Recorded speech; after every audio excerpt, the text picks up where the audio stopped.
আসসালামু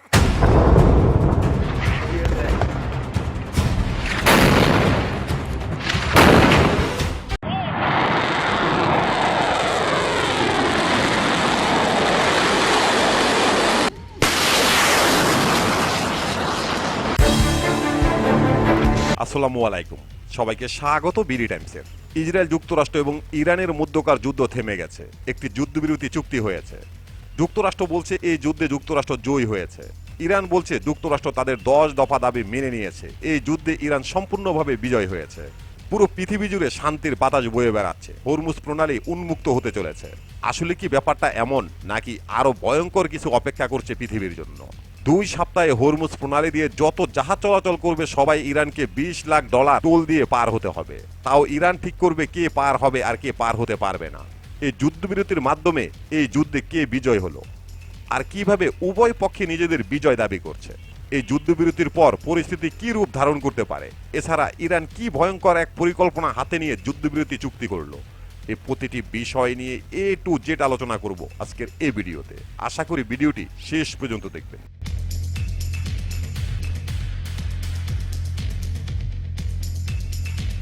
প্রথমে আলোচনা করব মার্কিন প্রেসিডেন্ট ডোনাল্ড ট্রাম্প কেন এতটা মরিয়া হয়েছিল ইরানের সাথে একটি যুদ্ধবিরতি চুক্তি করার জন্য। এর প্রধান কারণ হলো প্রেসিডেন্ট ট্রাম্প শুধুমাত্র নিজেকে রক্ষা করার জন্য ইরানের সাথে একটি যুদ্ধবিরতি চুক্তি করার জন্য মরিয়া হয়েছিল। এই যুদ্ধটা যদি দীর্ঘ হতো তাহলে সবচেয়ে বেশি ক্ষতি হতো ইরান এবং আরব বিশ্বের। এক কথায় আরব বিশ্ব ধ্বংসের দ্বার প্রান্তে পৌঁছে যেত। সেই তুলনায় যুক্তরাষ্ট্রের উল্লেখযোগ্য তেমন কোনো ক্ষতি হতো না। আর এটাই চেয়েছিল প্রেসিডেন্ট ডোনাল্ড ট্রাম্প এবং ইসরায়েল। কিন্তু যুক্তরাষ্ট্রের যে ক্ষতিটা হতো সেটা হলো দীর্ঘমেয়াদের একটি ক্ষতি।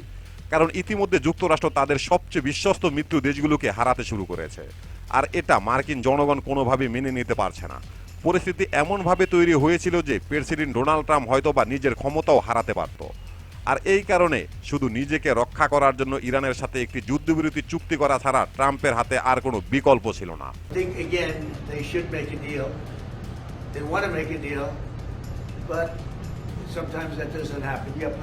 এবার আলোচনা করব ইরান কেন তাদের সুর নরম করে যুদ্ধবিরতি চুক্তি করলো।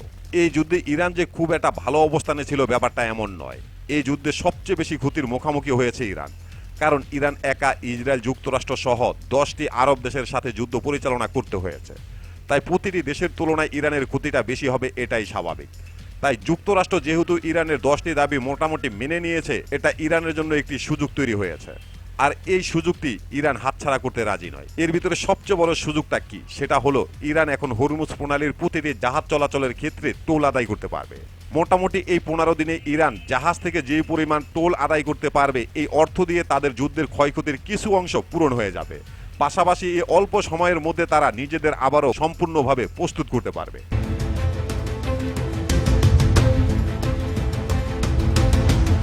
এবার আলোচনা করব ইরানের যে যুদ্ধবিরতির জন্য 10 দফা দাবি তুলেছে সেগুলো কি কি। 1. আগ্রাসন না করার গ্যারান্টি। যুক্তরাষ্ট্রকে ভবিষ্যতে ইরানের বিরুদ্ধে কোনো সামরিক পদক্ষেপ না করার অঙ্গীকার করতে হবে। 2. হরমুজ প্রণালীতে নিয়ন্ত্রণ। হরমুজ প্রণালীর উপরে ইরানের নিয়ন্ত্রণ বজায় থাকবে। 3. নিউক্লিয়ার সমৃদ্ধকরণ। ইরানের নিউক্লিয়ার সমৃদ্ধকরণ কর্মসূচি বা অধিকার মেনে নেওয়া হবে। 4. নিষেধাজ্ঞা তুলে নেওয়া। ইরানের উপরে আরোপিত সব প্রাথমিক ও মাধ্যমিক মার্কিন এবং জাতিসংঘের নিষেধাজ্ঞা প্রত্যাহার করে নিতে হবে। 5. জাতিসংঘের প্রস্তাব বাতিল। ইরানের বিরুদ্ধে জাতিসংঘের নিরাপত্তা পরিষদের সব প্রস্তাব বাতিল করতে হবে। 6. আন্তর্জাতিক পারমাণবিক শক্তি সংস্থা IAEA বোর্ড অব গভর্নরের সব প্রস্তাব বন্ধ করতে হবে। 7. যুদ্ধের ক্ষতিপূরণ। যুদ্ধের ফলে ইরানের যে ক্ষতি হয়েছে তা পূর্ণ ক্ষতিপূরণ প্রদান করতে হবে। 8. মার্কিন সেনা প্রত্যাহার। মধ্যপ্রাচ্য বা এই অঞ্চল থেকে মার্কিন সেনাবাহিনী এবং সমস্ত ঘাঁটি প্রত্যাহার করে নিতে হবে। 9. পুরো অঞ্চল থেকে যুদ্ধবিরতি। লেবাননের হিজবুল্লাহ সহ সব প্রান্তে যুদ্ধ পুরোপুরি বন্ধ করতে হবে। 10. আঞ্চলিক সংঘাত অবসান করতে হবে।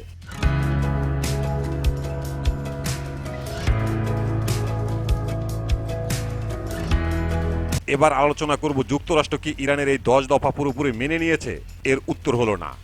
ইরানের এই 10 দফা যদি যুক্তরাষ্ট্র মেনে নেয় তাহলে যুক্তরাষ্ট্রের জন্য এর চেয়ে বড় পরাজয় আর কিছু হতে পারে না। প্রাথমিকভাবে যুক্তরাষ্ট্র ইরানের যে দাবিটা মেনে নিয়েছে সেটা হলো হরমুজ প্রণালীর দাবিটা। হরমুজ প্রণালী ইরানের কন্ট্রোলে থাকবে। এখান থেকে ইরান প্রতিটি জাহাজ থেকে টোল আদায় করতে পারবে। যে 15 দিন যুদ্ধবিরতি চুক্তি করা হয়েছে, এই 15 দিন ইরান এবং যুক্তরাষ্ট্র উভয় পক্ষের দাবিগুলো নিয়ে পাকিস্তানের রাজধানী ইসলামাবাদে পাকিস্তানের মাধ্যমে আলোচনা করবে। এই 15 দিনে ইরান হরমুজ প্রণালী উন্মুক্ত করে দেবে, বিনিময়ে তারা প্রতিটি জাহাজ থেকে টোল আদায় করতে পারবে। কিন্তু ইরানের অনুমতি ছাড়া একটি জাহাজও হরমুজ প্রণালী পার হতে পারবে না। যদি কোনো জাহাজকে ইরান সমস্যা মনে করে তাহলে সেই জাহাজকে চলাচল করতে দিবে না ইরান।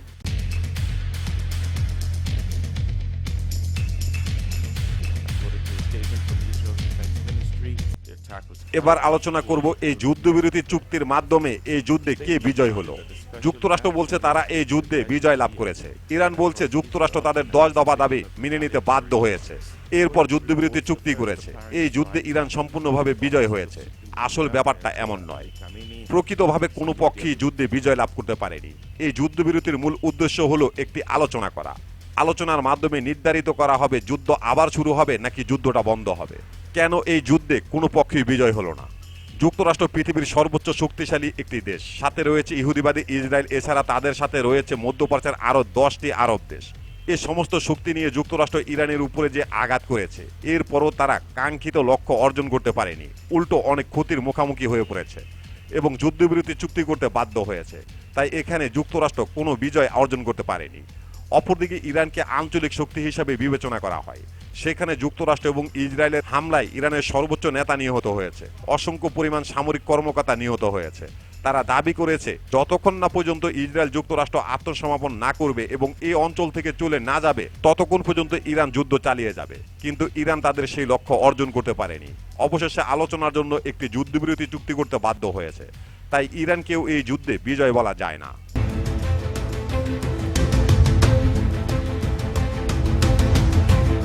এবার আলোচনা করব এই যুদ্ধটা কি বন্ধ হয়ে গেল নাকি আরো কোনো বড় একটি যুদ্ধের জন্য একটি যুদ্ধবিরতি চুক্তি হলো। না, এই যুদ্ধটা বন্ধ হয়নি, আরো ভয়ঙ্কর এবং সর্বাধিক একটি যুদ্ধের জন্য একটি যুদ্ধবিরতি চুক্তি হয়েছে। এটা স্পষ্ট, যুক্তরাষ্ট্র কখনই ইরানের এই 10 দফা দাবি মেনে নিতে পারবে না। এই 10 দফা দাবির মধ্যে যুক্তরাষ্ট্রের জন্য সবচেয়ে বড় সমস্যা হলো দুটি দাবি। প্রথমটি হলো মধ্যপ্রাচ্য থেকে যুক্তরাষ্ট্রের সমস্ত মার্কিন ঘাঁটি এবং সৈন্যদের সরিয়ে নিতে হবে। দ্বিতীয়টা হলো এই যুদ্ধে ইরানের যত ক্ষতি হয়েছে সমস্ত ক্ষতিপূরণ দিতে হবে। ইরানের এই দুইটি দাবি মেনে নেওয়ার অর্থ হলো যুক্তরাষ্ট্র ইরানের কাছে আত্মসমর্পণ করা। তাই যুক্তরাষ্ট্র এই দুটি দাবি কখনোই মেনে নেবে না, আর যুদ্ধবিরতি চুক্তিও স্থায়ী থাকবে না। অপরদিকে ইরানের কাছে যুক্তরাষ্ট্রের 15 দফা দাবিগুলোর বেশ কয়েকটি দাবি রয়েছে যেগুলো ইরান কোনোদিনও মেনে নেবে না। যেমন যুক্তরাষ্ট্রের 15 দফা দাবির মধ্যে রয়েছে ইরানের হাতে থাকা 442 কেজি বিশুদ্ধ ইউরেনিয়াম ইরান জাতিসংঘের হাতে তুলে দিতে হবে। দ্বিতীয়টা হলো ইরানের দূরপাল্লার ক্ষেপণাস্ত্রের কর্মসূচি সম্পূর্ণভাবে বন্ধ করতে হবে। তৃতীয়টা হলো মধ্যপ্রাচ্যে থাকা হিজবুল্লাহ, হুতি সহ সমস্ত মিলিশিয়া বাহিনীকে ইরান সমর্থন দেওয়া সম্পূর্ণ বন্ধ করতে হবে। ইরান যুক্তরাষ্ট্রের 15 দফা দাবিগুলোর মধ্যে এই 3টি দাবি কখনোই মেনে নেবে না, এমনকি এই দাবিগুলো ইরান আলোচনার টেবিলেও আনবে না।